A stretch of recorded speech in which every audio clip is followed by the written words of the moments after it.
All right, we are back here on the podcast talking Daredevil Born Again, the first two episodes of the revival of the Netflix show back on Disney Plus. They dropped on March 4th. I think got some special coverage here this because this is a very interesting show here, very different from your typical Marvel stuff. And hopping out here, you see him on the all picks every once in a while. He's come on the Sky Guys a couple of times. By the way, Nick DeLessio is back with us. Nick, how are you? I'm doing great, Mike. Thanks for having me on the Just and the Suffering podcast this time. I'm happy to be here. Yeah, so very fun spot here to get Daredevil Born Again back here, and like very interesting two episode premiere because I'm sure you are aware of the behind the scenes chaos that happened with this show. So getting the finished product now is gonna be interesting to track over the next like month and a half. Yeah, I think so. We were talking about it a bit. Excuse me.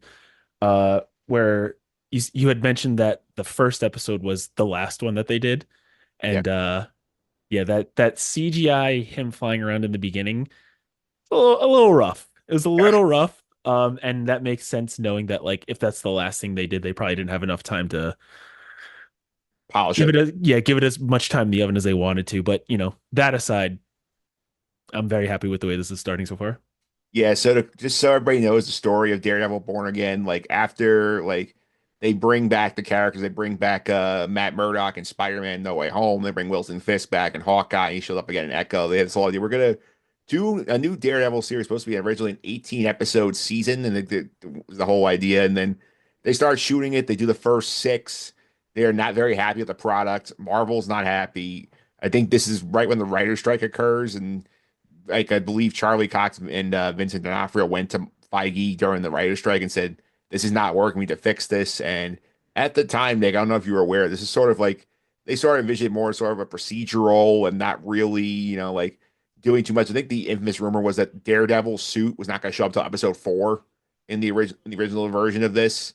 So they reworked some things and they brought in more of the original cast because at that point, I think like Deborah Wall and Eldon Henson were not on the project. I think they had recast Vanessa Fisk with Sandrine Holt instead of Islet Zurare. So they brought in more of the OGs in the reboot, and they had to shoot a couple new episodes and sort of nine episode season, repurpose the six they did, and have now more stuff going on. So I think you can tell watching these two episodes that like they're gonna keep what they shot, but like I think it's better off for the remake redoing here.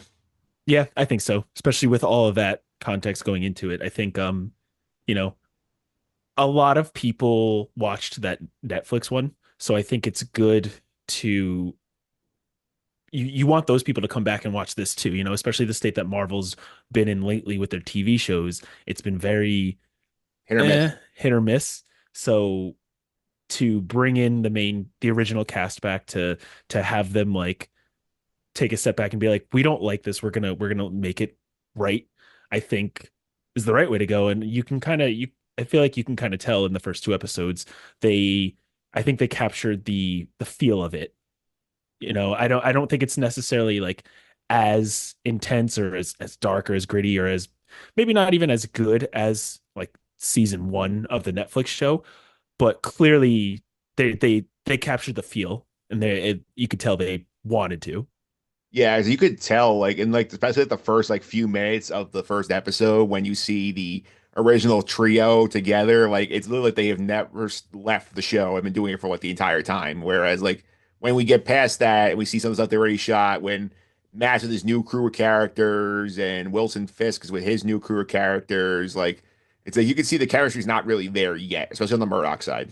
Yeah, yeah. I think I even texted to you. I was like, his new law firm that he's at.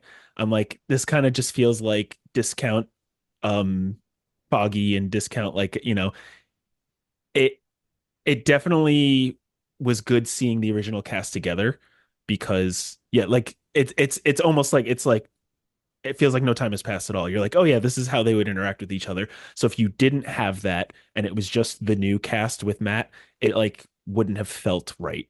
Something would have felt off. Yeah, especially if we take the rumor seriously that like we're not going to see the actual Daredevil costume until episode four. That would have been a long time to wait to get the superhero in the superhero show. Yeah, and I believe it because I mean a big thing in, after, there's a time jump, there's a year time jump. A big thing is Matt's giving it up. he doesn't want to do it anymore. So it would make sense that you wouldn't see the costume later on, but I think they made the right decision to start you off with it and then maybe, then wait a couple of episodes before he comes back to it.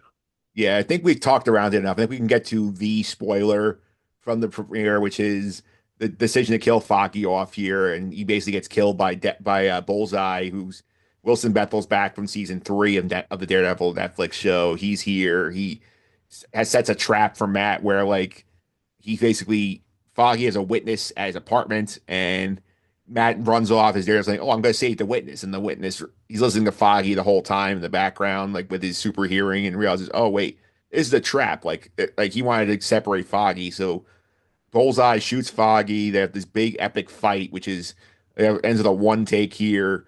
Matt's listening to the whole fight and listening to Karen trying to save Foggy, and Foggy dies, and then Matt just snaps and throws Bullseye off the roof, which is sort of like his breaking point here. And I think this is a very interesting note to start the series on, is that you tease us for like 8 minutes with the OG cast and you kill one of them immediately.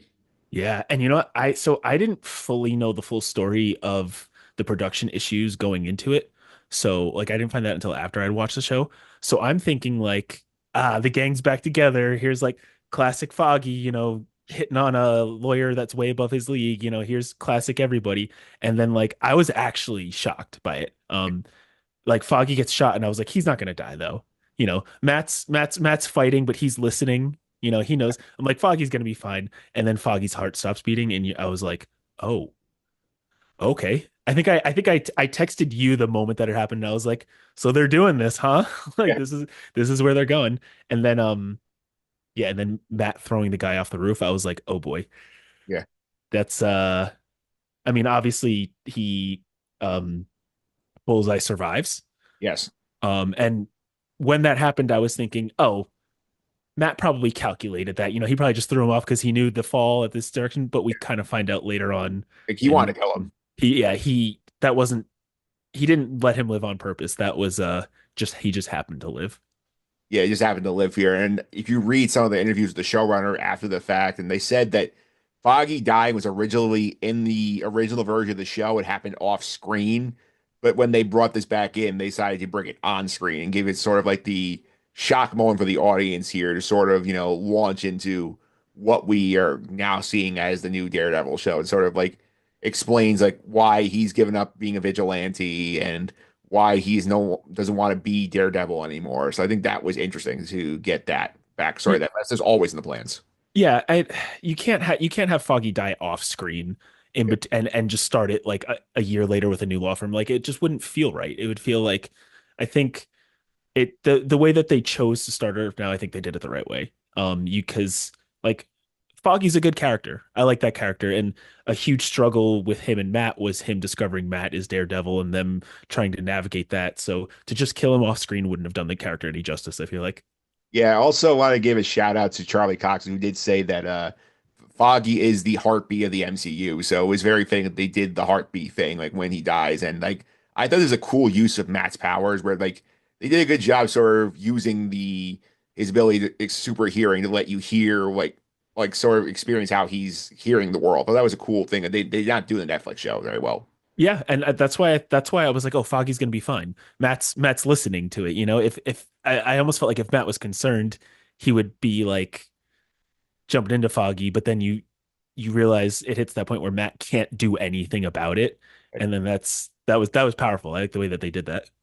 Yeah, so we do get like I'll touch on Matt's story for a little bit here because we get the 1 year time jump where we go to Dex's trial. Like we see that like he gets sentenced to a bunch of life terms in prison. Karen shows up, turns out it's in the time off that she's moved to San Francisco and she's no longer on the scene of the Daredevil product, and like she's moved out there to work. Matt's on a new law partner. He's got a new PI, which is a guy we saw in the first scene. He sees on the roof as Daredevil after the whole throwing Bullseye off the roof here. And we get basically Matt takes on a bunch of like pro bono cases, including one of White Tiger, who like accidentally kills a cop and like is basically trying being railroaded for it. So what do you think of just attorney Matt? We got the rest of the 2 episode premiere. I liked it. I think one of the problems of the original Netflix, I think was like part like it tried to be like kind of part courtroom law drama. Yeah. And I feel like the thing that makes courtroom law dramas work is you're learning things along like when the detective is like, "Oh my God, we're breaking the case." You're learning that with them. But with Matt, he already knows everything. He already knows if they're lying. He like you already the stuff is already uncovered and then so we already know what's happening. So in the case of this one, the way that they handled it, um like I didn't realize that that guy was White Tiger. I was equally surprised because Matt knew he was lying, but he didn't know what he was lying about. So yeah, I think they're I like the way that this law firm kind of thing, the system is being handled. I think it's good to have Matt be in a more established law firm where he has more resources to kind of be a better lawyer, you know? Yeah, it's an interesting choice though at the same time because he says like, I haven't been in Hell's Kitchen in a long time, which is the setting of the original show. Like when he talks to Wilson Fisk at one point, like he's in this Manhattan digs, you got these new people here, and like I feel like they were the weakest part of the premiere was Matt's coworkers because like the vibes here, it's like you're sort of supposed to just drop in and say, oh, like we're supposed to care about these people, and like they really seem to be just like expo dumpy characters where he's like, sort of using them to tell like move plot forward. Yeah. Yeah. I agree. I think that was probably that cast was a little bit weaker, which is probably why they insisted on bringing back the original cast, even if it's only for a couple of callbacks or stuff. Because if it had just been this new cast, it would have felt like discount versions of the Netflix show. And I'm sure. I mean, we're only 2 episodes in, so I'm sure we'll develop something. You know, you'll see a rapport with them. But yeah, I agree. I think the new cast is definitely the weakest thing of this so far. Yeah, two other things on Matt I want to touch on real quick is like he gets a love interest in this season here. He gets set up by his law partner to meet like her friend who's a therapist, and like they end up forming a pretty decent relationship here. So like interesting to see. I know like a lot of the Netflix people are like big on like Matt and Karen sort of being the pair. So like I thought I'd say this character, their pairing seemed to work pretty well. Yeah, I'd say so. I think it didn't feel like sometimes you're supposed to buy into these on-screen romances and you're like, there's no chemistry there at all. I think the two of them work fine. Obviously in the second episode, we get the reveal of who this therapist is going to start seeing. And obviously that's gonna make things pretty interesting when, Fisk walks into her office with his wife trying to get some therapy. Yeah, it's gonna be interesting here with that here. Plus, we obviously have the White Tiger storyline, which is gonna be the court case, gonna be a little serialized over a few episodes here, and we get some violent stuff out of like these scenes. Well, especially like the last scene of the premiere where Matt's like basically sending a witness into hiding for the cops to come and kill him, and then he basically has to pretend that he doesn't know what he's doing, and then like he snaps and we see some blood and goes into full violent mode against the cops. So I think that was an interesting sort of like we're gonna see the slow build back to him putting the mask back on. Yeah, I mean, that's going to happen. Every superhero show movie that does the I'm giving up on this, like something happens that brings them back. And I I like the way that they did it because it was pretty gruesome. It was pretty like intense. You see like him snap the guy's arm and like he smashes the guy's face into the refrigerator and it's bloody and then like do you think he killed the cop when he slammed him on the floor? You don't think so? Either way, he's clearly like there's a lot of pent up frustration in him, and that scene, which I'm sure we'll talk about quickly, the diner scene with Fisk and Matt, like sets the stage for this perfectly because he he lets loose, he goes all out, he smashes the guy's face on the floor, and he just screams in like a not like in just a pent up like I can't believe I have to do this again way, and then it ends in like oh man, that was good. That was a good way to end it. Yeah, let's go to the fish side of the story on here, where like last time you see him in Canning, like he's in Echo, like trying to repair things with Echo, and then that ends up not working out very well. Like we get a line reference to it, like in the diner scene. That's really it. But like he decided, I'm gonna run for mayor, and then he ends up in very real world parallels winning the mayoral race in New York City here, and like he's trying to, like have this sort of like new legitimate like power grab where he's going to be running the city. So, a couple of things interesting here is like you mentioned that diner scene with Matt is very fascinating because like this sort of like the hey, I know you, like I know you did a thing, I know we did a thing. Let's kind of, like kind of shake hands, our fingers behind with our other hand behind our back, sort of saying that like if you don't do this thing, if you don't go back to crime ways and you don't go back to vigilante, we can be fine. But like you sort of know that like they're watching each other, make sure the other one doesn't backslide. Because Wilson Fisk's big thing right now is no vigilantes, like no more vigilantes. Like I want to have like the purpose of law and order is like restored here. Yeah. And I think that scene was really good because the chemistry between the two of them, between Vincent D'Onofrio and Charlie Cox, is like, man, is it good? It's like they didn't skip a beat from the Netflix show. It felt like they were both in it, and they're both watching each other. And I like it's fun. It's good because I almost believe excuse me, I almost believe Fisk. Like I think he actually wants to make the city better.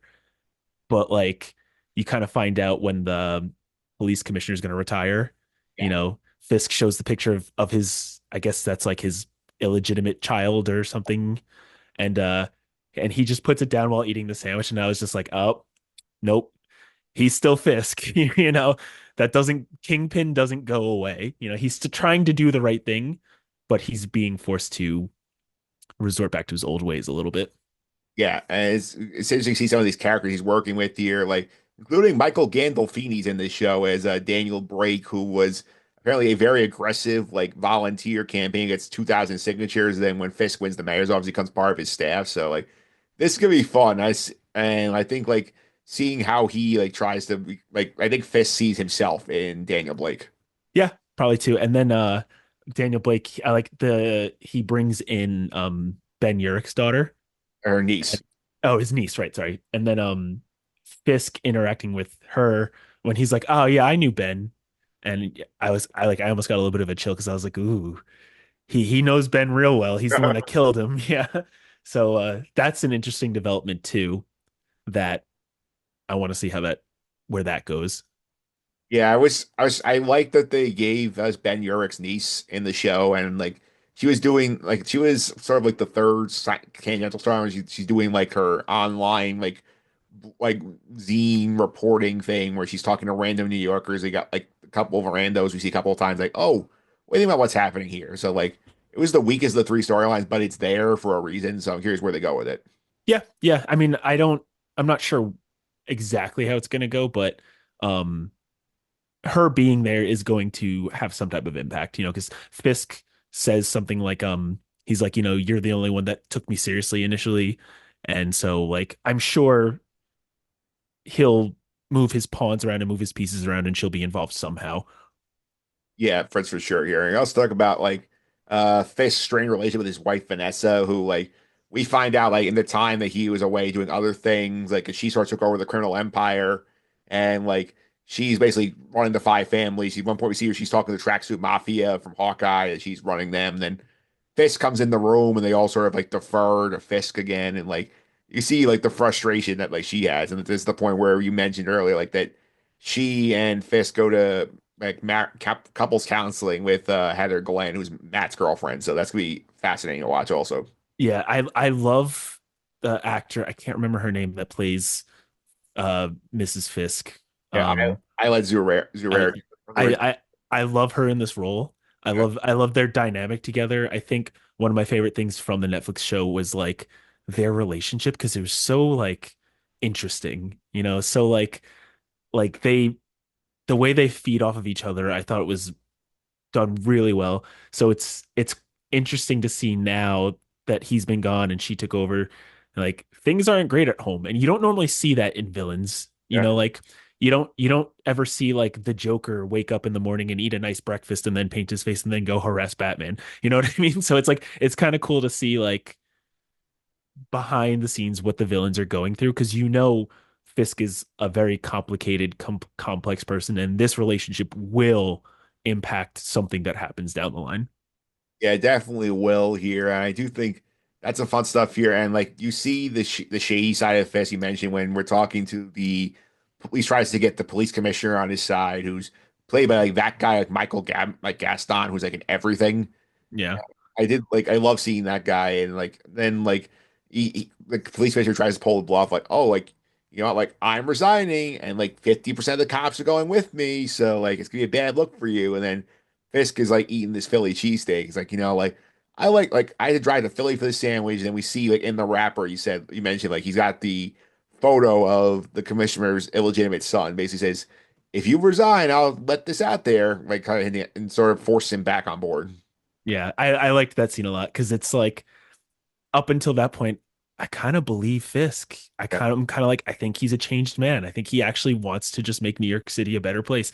And then he does that. And then afterwards, no remorse, no anything. And then he's just like, this sandwich is disgusting. And then that's it. Like, oh man, I love that. Yeah, and remember also early in the episode, like he is trying to do it legitimately, where like where they have the funeral for the cop who White Tiger ends up killing, and he shows up late, sort of like, and he runs the police commissioner there. He's like, nice of you to show up late, and then his argument, you know, like I didn't want to take away from the cops for attention here. I want it to be about me, which is fair if you look at it, given Wilson Fisk's reputation, but like there's always distrust there with the police commissioner that like because you know it's just too hard for me. I have to sort of like go my old tricks to get what I need to have happen. Yeah. And that parallels well with Matt, who is also trying to do things the right way, and then he's forced to go back to his old ways in the same way Fisk is trying to do things the right way. Like with the whole sinkhole thing, he tells the construction workers to do it, but he's being forced to go back to his old ways. So I'm interested in seeing those two characters kind of parallel with each other, but kind of splinter off in the opposite direction. Yeah, so I think that's right. What we have on the plot here. So I think we're interested to see here, like sort of these two parallel storylines play out here. So, like, how you feel like it compares to the original version of Daredevil? Like, obviously, it's in 7 years we got a Daredevil season, but like, how you feel they did sort of getting you back into the space? Because I think like since we left it, there was debate about is the Defender stuff canon to MCU or not? For a while it wasn't. Then a few years ago, I said, you know what? It is canon. That's when we started getting these people sprinkled back in here. So I think like I think to see because the way they sort of do it is that it feels like a continuation. You don't have to watch the old stuff, but like they give you lines and looks and references where like if you watch the original version, you get a lot out of it. Yeah, I think they're doing a good job. I think they're doing a much better job than I thought they were going to. Because when Matt was in She-Hulk, I was kind of like, I don't know what they're doing with this character. Um, and then I think they're capturing the feeling of it without going like too gritty, like Yeah. how it was. Like I think if we're talking the Netflix shows, like season one was amazing. Season two, I think, took a little bit of a dip. Defenders, and then season three like picked it right back up again. And this doesn't feel like it's that much of a drop off from there. It feels like pretty much so far on where that left off. I agree. I think that like feels like obviously it's not the same, but like the vibes are there. I think the intro is pretty good. Like I like that, and I think it's very similar vibes to the original series where you see like the law firm sign crashing down and coming down, and then sort of coming back together at the end. That was pretty cool. But like I could see, you know, the appeal. But okay, this is a new setting here. Like you don't need to have watched this, but if you like the vibes of the original, we'll get to it.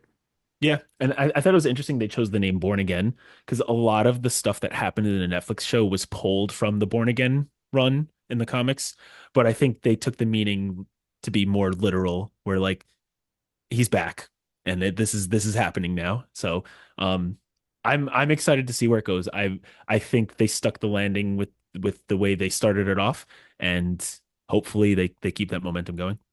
Yeah, I think so here. And obviously, we got like another 7 episodes to go. There's a double drop on March 25th of 5 and 6, which thinks you think something big's gonna happen there. Because I know they're trying to get off the stage basically before Andor takes the time slot in April. So I think it's interesting to see like how many of these other characters we get from the original version to show up because obviously we know uh John Bernthal's back as Punisher. They're doing a Punisher like standalone special next year at some point. So if we get anybody else in the original series, you think like we're limited to like the 6 we have already?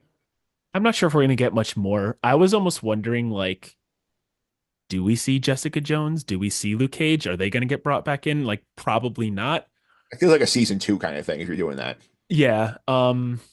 Maybe just a couple of like side characters that are more like fan service if you watch the original one. But I don't think we're going to see much more than what we have right now. I think this is pretty much it. Yeah, because I'm thinking about some of these characters from the original version that like we're still around at the end of Daredevil, but we don't really get much from. Like, I know she's a little busy with Ahsoka. Like Rosario Dawson popping as Claire Temple will be fun. Yeah, she was one too that I was like, I wonder, she's probably most likely to be brought back, but I don't know if they literally had time for her to do it.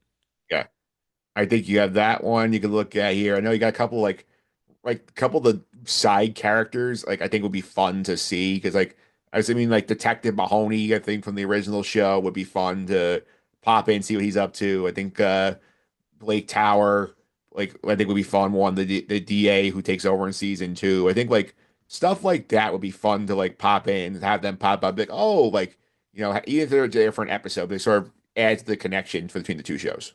Yeah, yeah. If anything, it'll be something like that. I don't think it'll be anybody major. I wonder if they bring in somebody from the already existing MCU just to make it very clear that these are connected.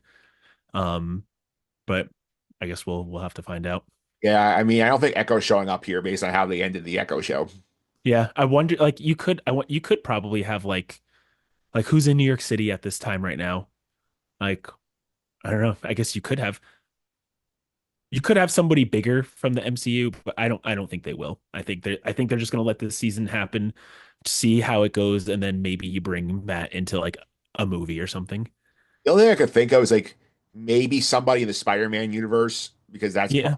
is like you're not gonna get Holland for a Disney Plus show, but like maybe you get one of the supporting characters popping up in an episode or something. Yeah, I mean, and Fisk, I think originally is a Spider-Man villain, so Yeah, and you Spider-Man got and connections there. I've worked together in the comics too, so that's something else that you could see. Yeah, something like that potentially. But yeah, I don't think they do anything too huge. I think maybe there's a post-credit scene after the final episode where, Nick Fury shows up or something, but like, that's probably it. I think if it's a post-credit scene, I think it's one of those other defenders.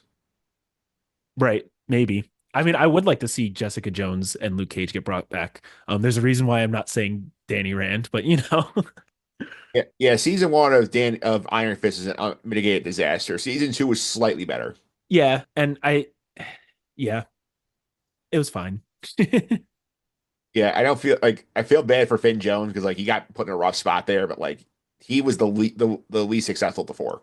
Yeah, yeah. I actually liked the Defenders. A lot of people didn't like it. I'm a defender of the Defenders. I thought it was fine. Yeah. All right. Well, we'll see what happens with this show going forward, Nick. Thanks for all the time. Really appreciate it. People want to keep up with your Twitch stuff. How can I do that? Oh yeah. Thanks for having me. So yeah, go to twitch.tv/the recovery room. I'm actually just about to finish up Horizon Forbidden West, and then we're gonna start a new series after that. So check it out.